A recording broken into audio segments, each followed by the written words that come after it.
Découpez le contour du corsage de base tout en évidant la pince bretelle. Tracez la pince sur son nouvel emplacement. Pour une pince de côté classique, elle se situera à environ 4 cm au-dessous de l'emmanchure.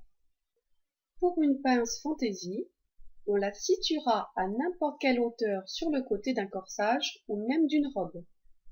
Pour cet exemple, elle se situera à 6 cm en dessous de l'emmanchure. Découpez sur le trait jusqu'au saillant de poitrine. Fermez la pince bretelle en pivotant la partie rose. Scotchez les deux parties. Maintenant, la pince de côté étant ouverte, placez et collez une feuille en dessous de la pince. Maintenant, retracez la nouvelle pince. Celle-ci doit être en retrait du saillant de poitrine de 1 à 2 cm. En effet, une pince cousue jusqu'au saillant de poitrine n'est pas très esthétique. Dans le cas présent, le retrait sera de 2 cm. Maintenant, créez le chapeau de pince. Fermez la nouvelle pince par pliage et scotchez. La profondeur de pince sera couchée vers le bas du corsage. Coupez le surplus de papier au côté pour créer le chapeau de pince. Ensuite, enlevez les scotch pour remettre à plat l'élément. Pour finir, retracez l'élément sur une feuille blanche en y ajoutant les valeurs de couture et l'écran. Pour information complémentaire, la pince peut se présenter soit avec un chapeau de pince, soit évidée. Ce choix dépendra principalement de la profondeur de pince et de l'épaisseur du tissu. On privilégiera une pince évidée quand la profondeur de pince est importante ou quand le tissu est épais, et une pince avec chapeau de pince quand celle-ci a une profondeur moyenne ou quand le tissu ne pose pas de problème de surépaisseur.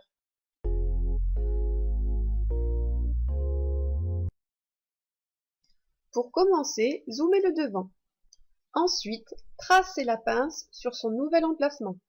Cliquez sur droite, puis T1 sur le côté et T1 sur le saillant de poitrine. Dans le cas présent, la pince est située à 6 cm en dessous de l'emmanchure. Procédez maintenant au déplacement de pince. Cliquez sur rotation de pince. Cliquez tout d'abord sur la partie de pince qui ne bouge pas. Donc T1 sur le saillant de poitrine, puis T1 sur le haut de pince. Cliquez maintenant sur les parties de pince qui bougent. T1 sur le haut de pince bretelle, puis T1 sur l'emplacement de la pince côté. Pour terminer, cliquez T1 sur le point qui va recevoir l'élément pivoté, c'est-à-dire le haut de pince bretelle qui ne bouge pas.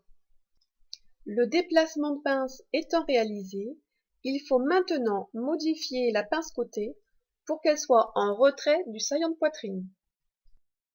Tout d'abord, zoomez la pince.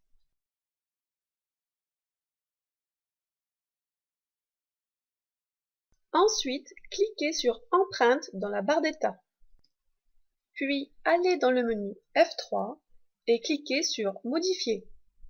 Déplacez la pointe de pince pour avoir un retrait de 1 à 2 cm par rapport au saillant de poitrine.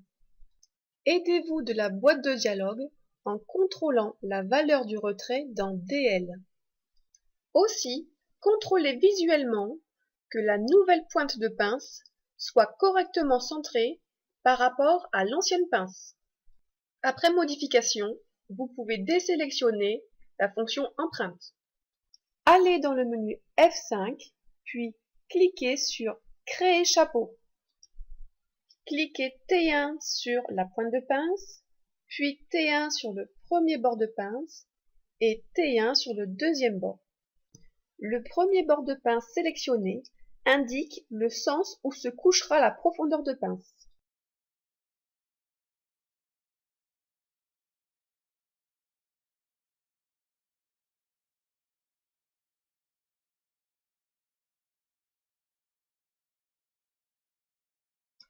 Après la réalisation du chapeau de pince, il est nécessaire de changer le point de la fin de pince par un pointage. Commencez par zoomer le point. Ensuite, cliquez sur Empreinte dans la barre d'état.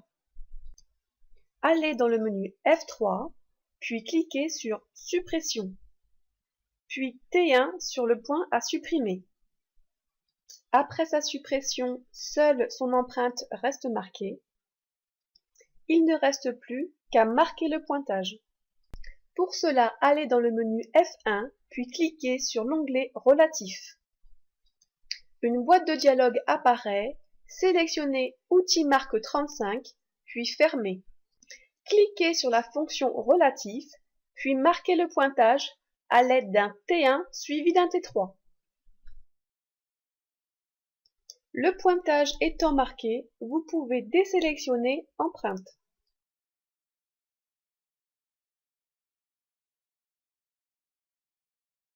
Suite à la fermeture de la pince bretelle, des points de contour sont restés sur la ligne d'épaule.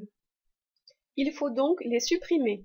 Allez dans le menu F3, puis dans un premier temps, cliquez sur Modifier. Déplacez par des T1 les deux points superposés.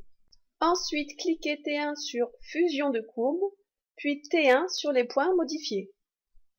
Cliquez maintenant sur Suppression, puis T1 sur les points à supprimer. Il ne reste plus qu'à supprimer les pièces inutiles.